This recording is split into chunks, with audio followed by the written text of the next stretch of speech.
Yeah? Yeah.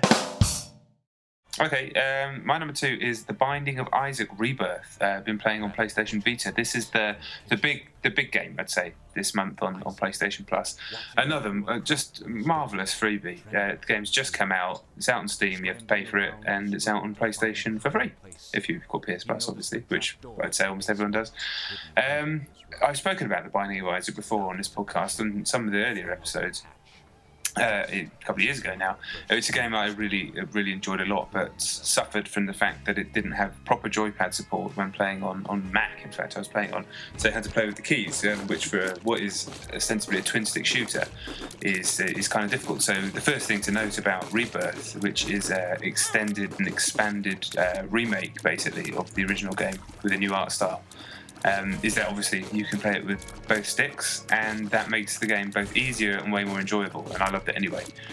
If you don't know what The Binding of Isaac is, it's by Edmund McMillan, one of the people in Team Meat who made Super Meat Boy. This doesn't involve the other chap, Tommy Rafenes from Indie Game Move, if you've seen that. But it's his kind of brainchild. You play as this little child called Isaac, it's an incredibly dark story, but it's all done in a that art style that he has. It's kind of very dark and twisted sense of humour, but it's like this kind of child. It's basically the biblical story of Isaac, but also the modern story of an abused child. But it's not. It's nowhere near as actually dark as that sounds, if that makes any sense. Anyway, you are Isaac, who runs through a series of... They're not top-down, it's that kind of isometric-y top-down view that every game, billions of games are. Running through these levels. Basically, you're getting further and further down into a set of levels. So you start in what's called the basement, you have to clear that, and then you move down. It's a system that's been put in other games, but running through these rooms, killing enemies, collecting stuff that they drop behind, and finding on each floor there'll be a golden door. You go through that and you'll get a power-up. Those power-ups change you both physically, so they'll actually do something to your character, which is always an amazing part of the game.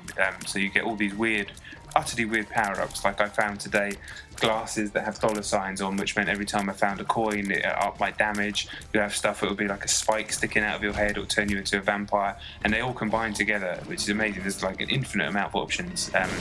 Quite often you don't know what they're going to do. They're just some things are just totally weird in the game, because it's a randomly generated game. Every single time you play, it's different. You never know what you're going to get, so you never know what build of Isaac you're going to end up with. And sometimes you might just get stitched up and not get the good power-ups, but that's just kind of part of the joy of the game for when you do get a great run going. But it always veers to the side of weird and unusual and surprising constantly. And what the game is a game about seeing how far you can get. It's only 5 levels long to get to the end.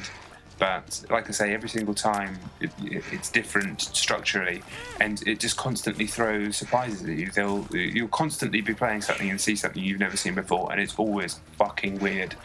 And it's just such a rich and inventive and clever and completely addictive and enjoyable tactile video game.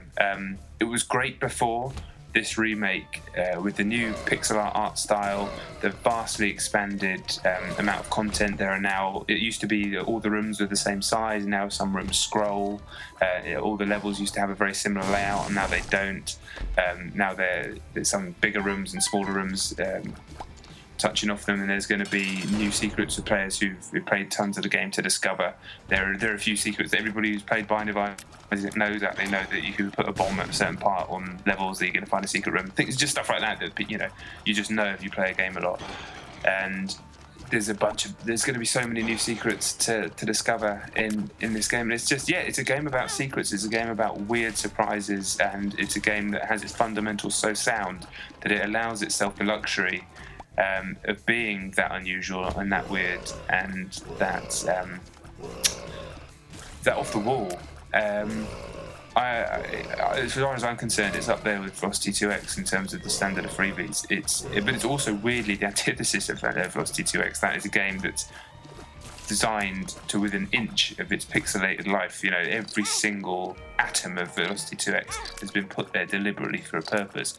Whereas Binding of Isaac Rebirth is obviously the dungeons that you go through are rolled. They're a dice roll, as are the power-ups. So it's a collection of systems coming together to create an experience. So in many ways, they're the antithesis of one another, but they're both genuine classics. And I think this is a game that if you might not get it straight away as a twin-stick shooter, that you can only shoot in 4 directions. The power-ups don't make sense. You might not understand every level, every floor has a boss, so you might just be rushing to the boss, but the idea is you need to explore every room to get as much as possible before you get to the boss.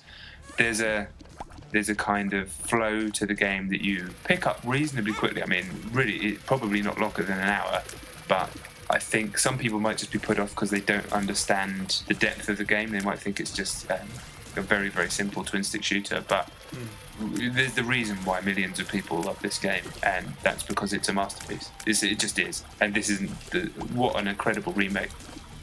Way better than the original, and the original is an incredible game.